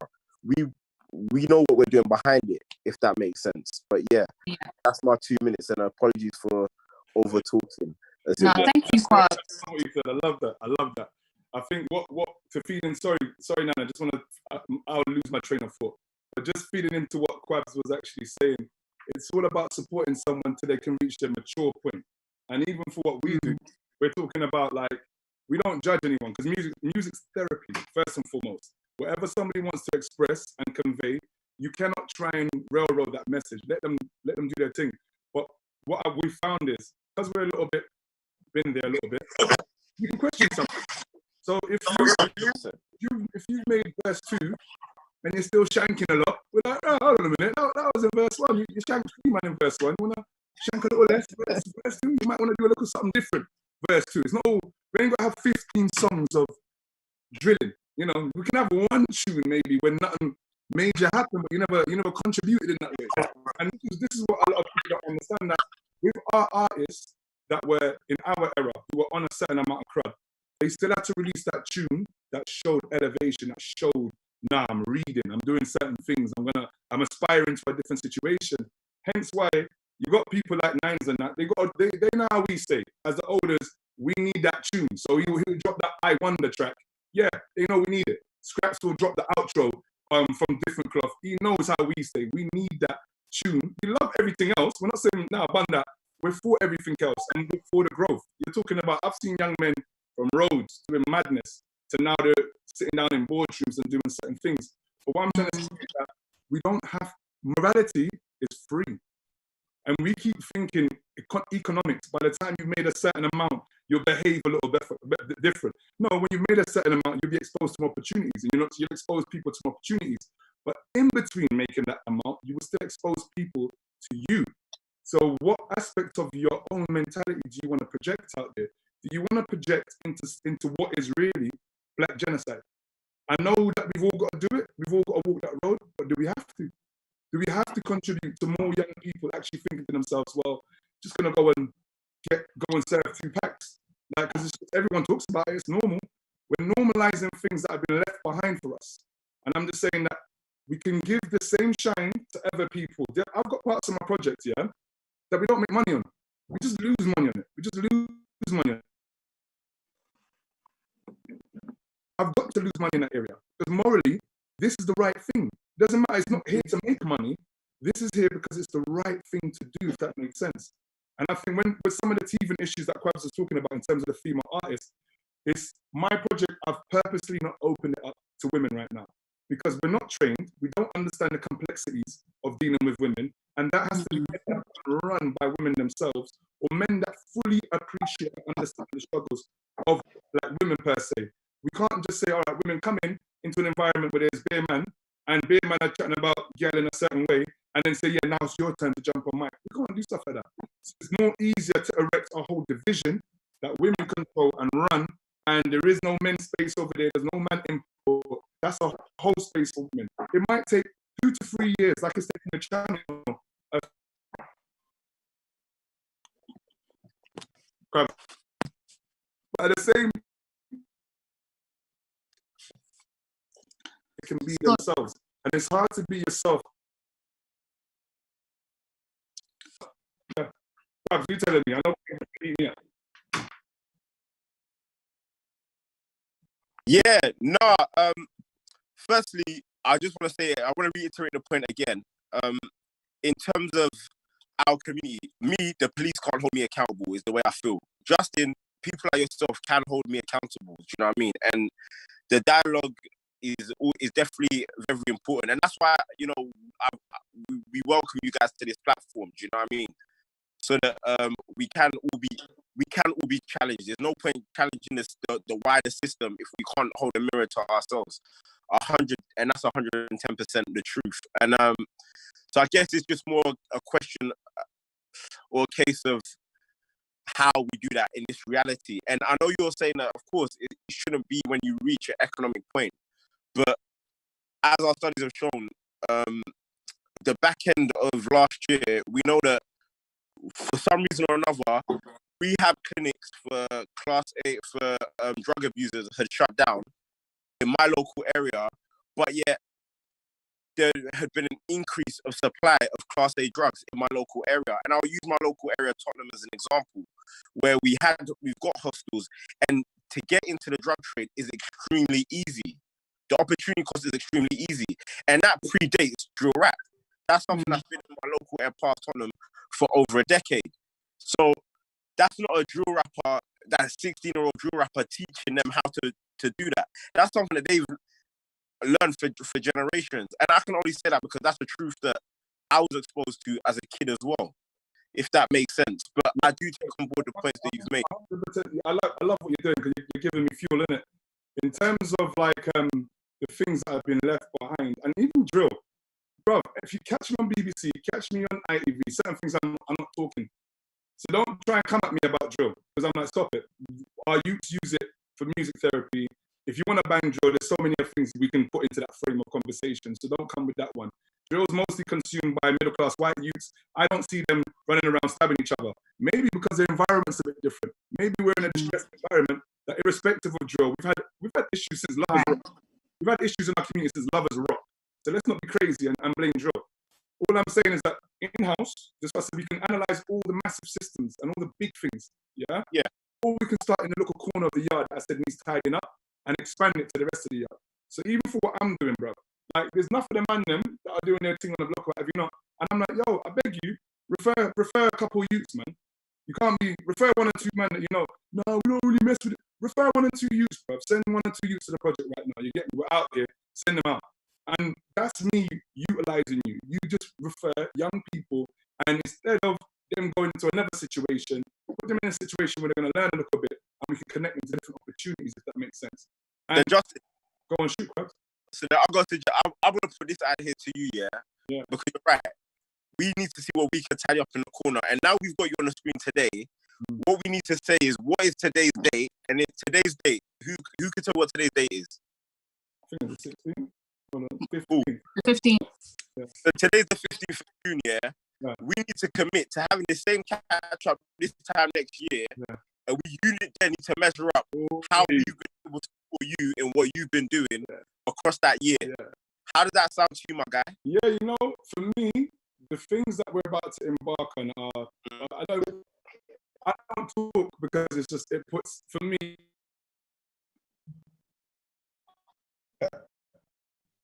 I'm presiding over, because now it's going into police stations and working with certain youths and giving them certain different opportunities. We're moving into a different field, a different sector. But the main thing for me, the main driver is always music. And for me, it's like I've got youths, they've got music videos, they're doing their thing, and I've always said, all right, cool, I'm going to plug you into Mixtape. I know them guys, I'm going to plug you in over there. All I want is if I deliver something that you lot say, you know what, that's fire, that's undeniable, just put it up on the same space. Whoever's got like 1 million views or whoever, put them in the same arena. Because I'm not sending over no kumbaya youths. I'm sending people with fire, my guy. But they just need that shine. They need that 15 seconds, bro. Give them it. And once me and you have our own relationship, me and Nana's broken bread already. Nana's already sent Sky down to my projects, and our youths that are rapping and certain things have done projects for Sky. And I love those things. Mentivity, come on. Mentivity, another outfit in South London. We've already taken 20 youths from inner city estates to Cornwall to go and surf and make music. Like, I'm one of those guys that, trust me, bro, I'm not about me. I can easily get a job and or get, secure my finance another way. I am literally about the community. And along the way, yeah, come on, what do you mean? Nice? What, you think I ain't watched him grow up and seen what's happened over there? You think I ain't seen geeks grown up and now he's got his dog and his daughter and his Disney and all that kind of stuff and Star Wars? I've seen everyone grow, but what I'm trying to say is, even within that growth, there's so much things that have gone on. I hope the next generation of artists coming through won't do that. So you see, with the statues that's going on, people are licking down statues. Yesterday, those statues were amazing. Today, no. Historically, they're committed to certain things. They've said certain things. We don't want to see them there. I don't want the same thing happen with our artists that are coming through. I want them to be able to stand up in the next 100 years. Same way Sade can stand up right now and come up with an album. She's got respect. Jazzy B from Soul to Soul, they got respect. I've seen people tell me that Akala, you know, isn't relevant as a musician because, you know, it just speaks all that sensible stuff. Bro, I've been working with Akala when his name was Metric. When he was a rowdy from Metric, rowdy look at you and talent. You understand? To see that he's built businesses, he's toured the world, speaking sense. Whether it's type of music or not, he speaks sense. He's not out here dissing black women. Come in quickly. Wait, no, do you shut him up? No, listen, your powers. You're talking the thing, and this is what the youth need to get. You need to get a balance. There was a time when I was coming up. I'm not giving my age away, but you know, I know I'm not young. I've got this baby face, but I'm an old man now. Yeah, there was a time when I was coming up where social conscious music was popping, sold. Yeah, where all the chart toppers were the conscious stuff, and obviously over a period of time, that was slowly pulled back where it flipped around. Right? I've done Cobb's Noses anyway because we were meant to do it together the first time. I've done an event with a lot of these drill artists. Scraps was there as well. AM and Skendo and a few others. Right, where we touched on the subject we're discussing now, which is about the influence of music. And you guys can go and check it out. Go onto YouTube, put in Access UK. It's there, right? And a lot of things were unpacked from both sides of the fence. Now, the reason why I would never kind of discount these musicians, because I know they've got influence, whether they like it or not, right? If they say the sky is red, the kids will think the sky is red, whether they accept it or not. But it's about how you harness that influence in a positive way. That's what we're all about. That's why when Justin made the point of the 2 tracks from Scraps and Nines has got another one, old school one. Trapping is Dead? No, not Trapping is Dead. Trapping in Cool, right? I love that song, right? Because he's giving a balanced view of this the trap life. They think that you're going to become a multi-millionaire on the roads. Listen, that's a fallacy. That's a fallacy. If you factor in the hours you're putting it in, and the risk you take, you must have gone work in McDonald's. Right? You're better off working in McDonald's than Sainsbury's. When you break it down, once you drop those bits and pieces back and you re-up, right? Look, and you know what? The kids that listen to me right now, right? They know what I'm talking about. You can go to your school teachers and pretend to them that whatever, but you can't pretend to me because we're in a different space. We know categorically most of these kids are not making no money. Let's keep it real. You've got individuals that are making money and always will make money, but overall, it's a fallacy. It's a facade. 100%. This is why someone will get killed and they wouldn't do GoFundMe's to go to do funerals. Yeah. $5,000. Really? I thought you was a top shotter. So what I'm saying is that we need to get away from the facade and this image, this false image of that lifestyle, and look at the real. And these things go around in cycles. But there's two brackets of young people that we need to really be careful that we're trying to identify, right? Okay. I've young people where I go to I link them at their house, and they've literally been in and out of pupil referral units since they were in primary school.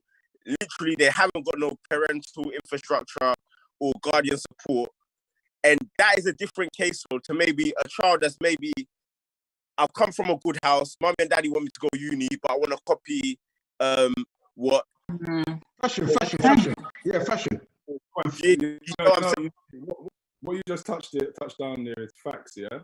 And it's as simple as this.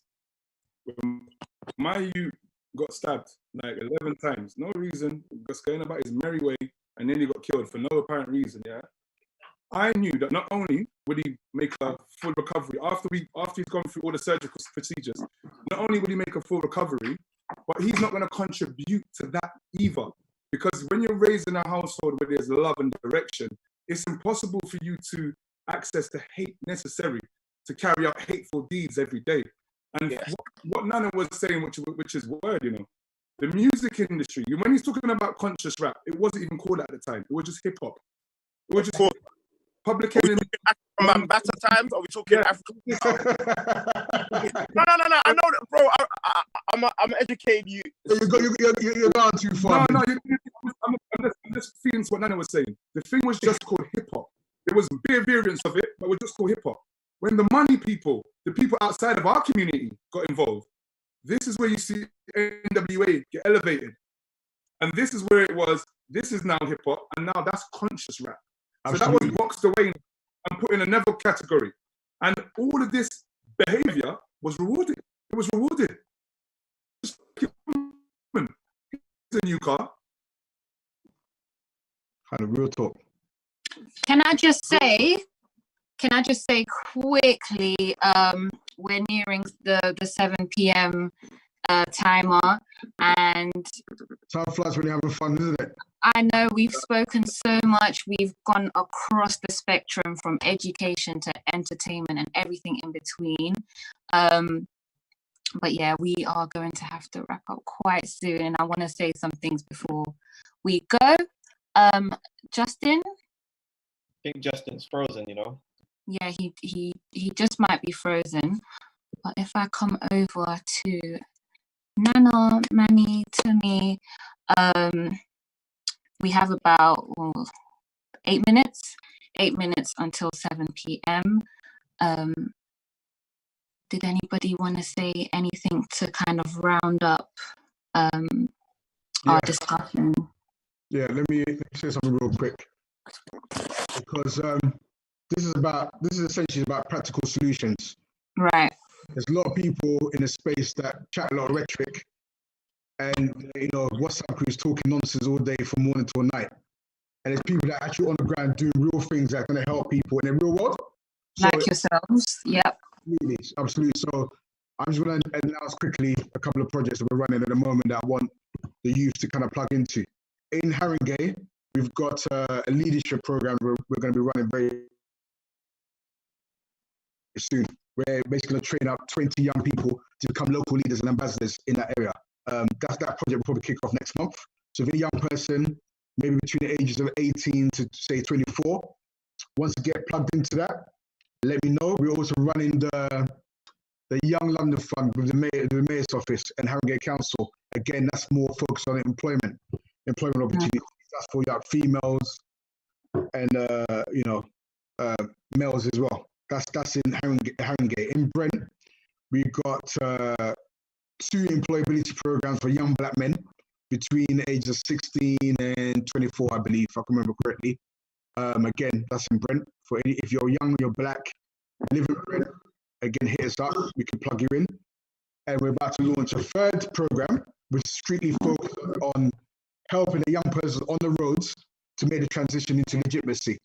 So if they've got an acumen, but they don't know how, we can help them through that transition. Whether you're female or male, again, we're launching that probably in the next month or 2. And obviously, we do all the other stuff we do. That's always focused on helping young black people, whether they want to go to university, whether they want to set up their own business, whatever they want to do in the careers and employability space, contact us. And it doesn't even matter if you're not in the boroughs. We've got links outside of those 3 main boroughs anyway. That's great. To me, Manny, did you just want to leave up with a roundup as well? I'm going to say that we have young people, so if anyone's watching that's in a space to mentor or take or advise young people, then be the leader that you wish you had in your community. Like, give your time, your effort to the young people that we work with, because one, like the work that me and Nana said, me and Alvin, we still work full-time jobs. We're just finishing university. We're 22, we're young. So I'm not a politician, nothing. I just like helping young people, and it's essentially what I live and stand for. So if you have resources that you can give to the Advantage Group, then please hit us up, because we're always looking for people to partner with or people that can help us help our young people, because we have a pool of over 2,000 young people waiting. So yeah. Please do. Manny, I'm going to give you the floor. Yeah, I just want to round up and say, like, I love these kind of spaces, because aside from being able to share, it's also fascinating for me to kind of learn from others in this group. My roundup comment really essentially is going to be charity starts at home. So I don't think people need to be looking at us and thinking, you know, these are people doing great stuff and blah, blah. Every one of the directors, myself, Lillian and Michaela that run the Reach Out project, we have full-time jobs. 2 of us are teachers, Lillian's an accountant, and it came from a desire to make a change. And I don't think you have to be fantastic. It doesn't have to be seen. There's probably people that are watching this now who run their own charity projects, their own community programs. They've been doing it for time, and they're not on this screen, but they're still putting in that work.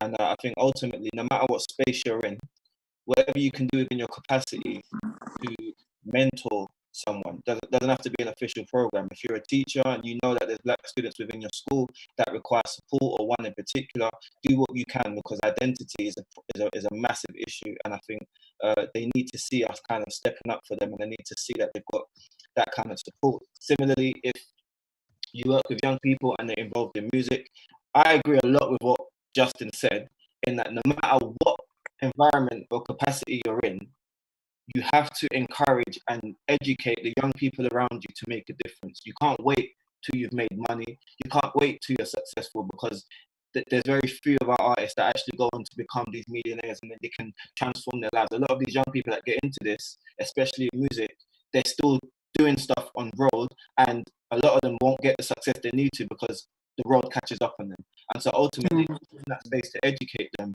to help let them share their story, because some of them are genuine stories. It's not everyone's making it up. But if it's a genuine story, like Justin was saying, help them to create something that not only shares a story, but gives them an opportunity for longevity in the career that they wish to have. And I think that's ultimately what I'm going to say with the Reach Out project. If you do want to donate, or even just follow us and support us, we are on Instagram, we are on Twitter. But if you want to donate, if you can go on to reachoutproject.co.uk, on the home screen you'll see donate on the very last tab. And yeah, love.